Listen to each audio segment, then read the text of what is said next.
आपके स्क्रीन पर दो तस्वीरें चल रही होंगी। एक तस्वीर 20 सितंबर की है, जब जमुई जिला की सिकंदरा पुलिस ने फर्जी आईपीएस की वर्दी में मिथिलेश कुमार को गिरफ्तार किया था। और दूसरी तस्वीर 11 दिनों बाद की है, जब मिथिलेश कुमार फर्जी आईपीएस की जगह अब एक कलाकार के रूप में दिखाई दे रहा था। ये मिथिलेश कुमार का दूसरा रूप है। फर्जी आईपीएस के रूप में मिथिलेश कुमार ने खूब सुर्खियां बटोरी। अब सोशल मीडिया में वायरल आईपीएस मिथिलेश के नाम से कई अकाउंट बना दी गई है। इन सब के बीच जमुई पुलिस 11 दिनों बाद ही सही फर्जी आईपीएस मिथिलेश कुमार को लेकर खुलासा की है। को फर्जी आईपीएस का एक मामला सामने आया था। आज 1 अक्टूबर है। पुलिस ने क्या कार्रवाई की है और क्या रिजल्ट है? देखिए, 20 सितंबर को हम लोगों ने उस संबंध में एक एफआईआर दर्ज की थी। एफआईआर दर्ज करने के बाद जो विधि सम्मत प्रक्रिया है उसके तहत अनुसंधान प्रारंभ किया गया था।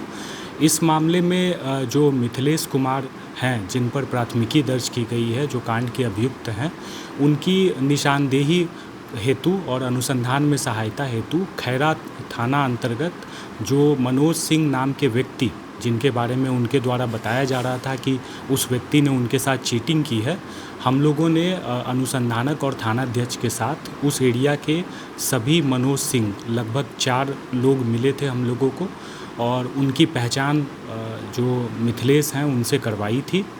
मिथिलेश के द्वारा उन चारों में से किसी की भी पहचान उस व्यक्ति के रूप में नहीं की गई है जिससे उन्होंने पैसे देकर फर्जी आईपीएस का ये वर्दी ली थी। साथ ही साथ इस मामले में अग्रेतर अनुसंधान में यह बात पता चली है कि जिस दिन मिथिलेश द्वारा एलिजिडली पैसे का ट्रांजैक्शन की बात बताई जा रही है, उस दिन मिथिलेश का लोकेशन खैरा न होकर लखीसराय है। इस मामले में एक अन्य बात आई है कि मिथिलेश द्वारा जो 2 लाख रुपए हैं वो अपने मामा से लेने की बात हम लोगों को बताई गई थी, परंतु उसके मामा से पुलिस की जो पूछताछ है उसमें उसके मामा द्वारा ऐसे किसी भी 2 लाख रुपए एक मुश्त भुगतान की बात से इनकार किया गया है।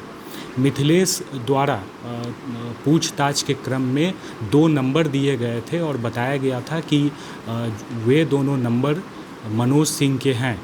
पुलिस द्वारा उन दोनों नंबरों के सत्यापन में वे दोनों नंबर इनएक्टिव पाए गए हैं।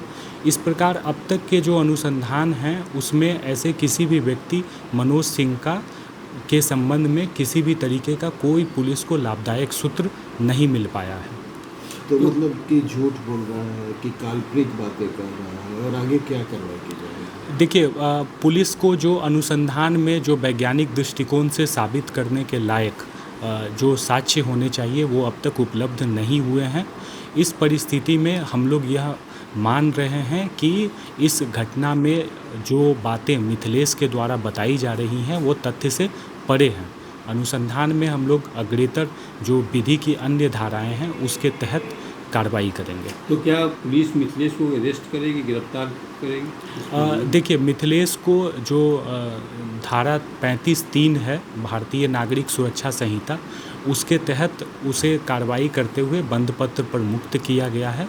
और यदि कांड के अनुसंधान में अग्रेतर आवश्यकता होगी, यदि धारा 35(3) की शर्तों के अधीन यदि उसके द्वारा किसी नियम का उल्लंघन किया जाएगा तो पुलिस द्वारा उनकी गिरफ्तारी भी की जा सकती है। तो क्या माना जाए सर कि अगर पुलिस उसको गिरफ्तार 20 सितंबर को नहीं करती तो कुछ लोगों से ठगी करने के इरादे से, मकसद से इस वर्दी का उपयोग कर रहा था? देखिए, अभी तक के जो अनुसंधान में जो मिथिलेश के द्वारा जो बातें बताई गई थी वे तथ्य से परे पाई गई हैं, और आप जो चीज़ पूछ रहे हैं वो कल्पना के दायरे में है कि आगे क्या होता, परंतु अभी तक की जो बातें हैं मिथिलेश के द्वारा बताई गई अनुसंधान में वे तथ्य से परे हैं, और पुलिस अग्रेतर अनुसंधान में विधि की अन्य धाराओं के तहत माननीय न्यायालय के समक्ष अपना प्रतिवेदन प्रस्तुत करेगी। तो क्या सर पुलिस इस दिशा में भी जांच कर रही है कि आखिर मिथिलेश के पास आईपीएस की वर्दी, टोपी, बेल्ट अभी तक जो हम लोगों की बात पता चली है, वर्दी का नाप इनके द्वारा स्वयं दिया गया था और वर्दी भी इन्हीं के नाप की बनी बनाई प्रतीत होती है।